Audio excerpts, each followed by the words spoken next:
All right, this time we're going to be working activity 2 in exercise 45, and this example, or these examples, has us working with incomplete dominance. And in incomplete dominance, what happens is that one allele is not completely dominant over the other allele. So when you have a heterozygous individual, they end up looking like a blend between the dominant and the recessive allele. And the example that they're going to give us, we're dealing with snapdragons, which is a type of flower, and red is not completely dominant over white. So when you have a heterozygote, the flower ends up being pink, which is a blend of red and white. So in problem number 1, they have us breeding a red plant with a white plant. So our Punnett square will look like this. I'm going to just go ahead and bring those over. I should say down.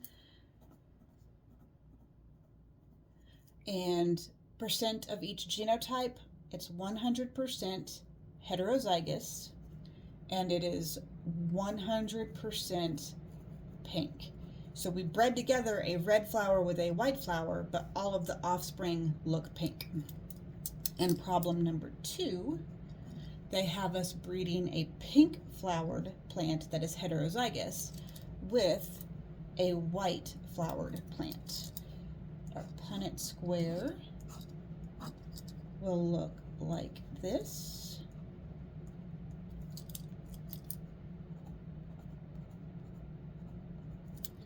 Our genotypes, we have 50% heterozygous, and then 50% homozygous recessive. For our phenotype, we have 50% pink and 50% white. And then for problem number 3, they have us breeding 2 pink individuals together. Punnett square, oh, I didn't change my colors, oh no. So first will look like so.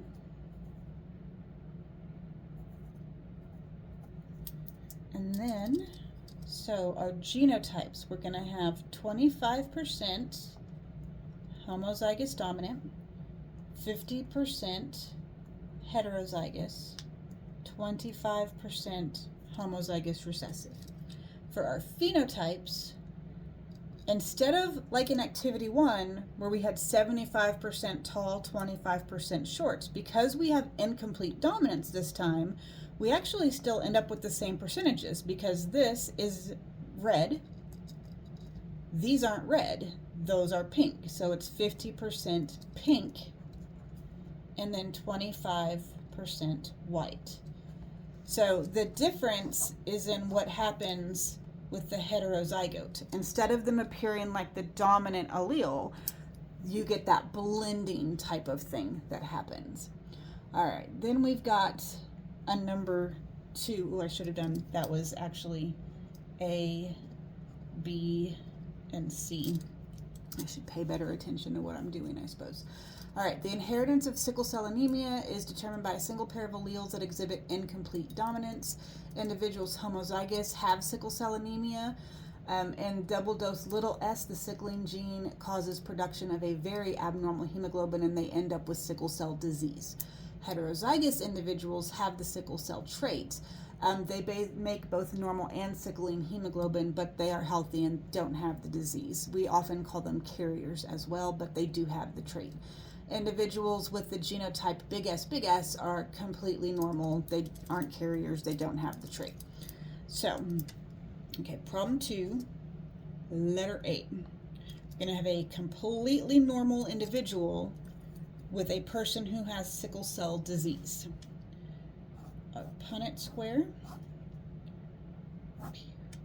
I'm going to start on the side. I hate using S's because it can be very difficult sometimes to tell your little S's from your big S's. So I'm actually going to do a little swirly on my little S just so I know that's a little S.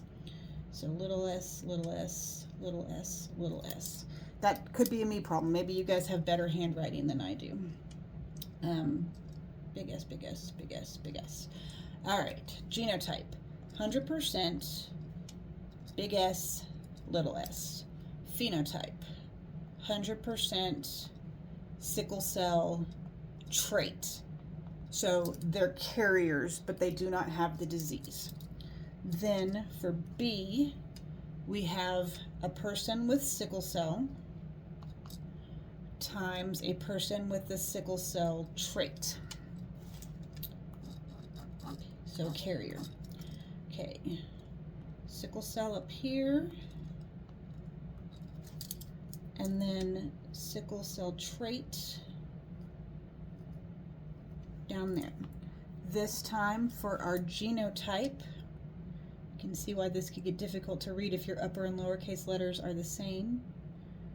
So both of those are heterozygous.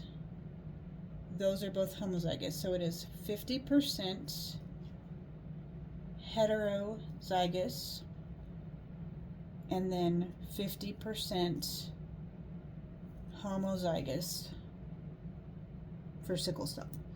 And then the phenotype, it is 50% have the trait or are carriers, and then 50% have the disease and would actually need treatment.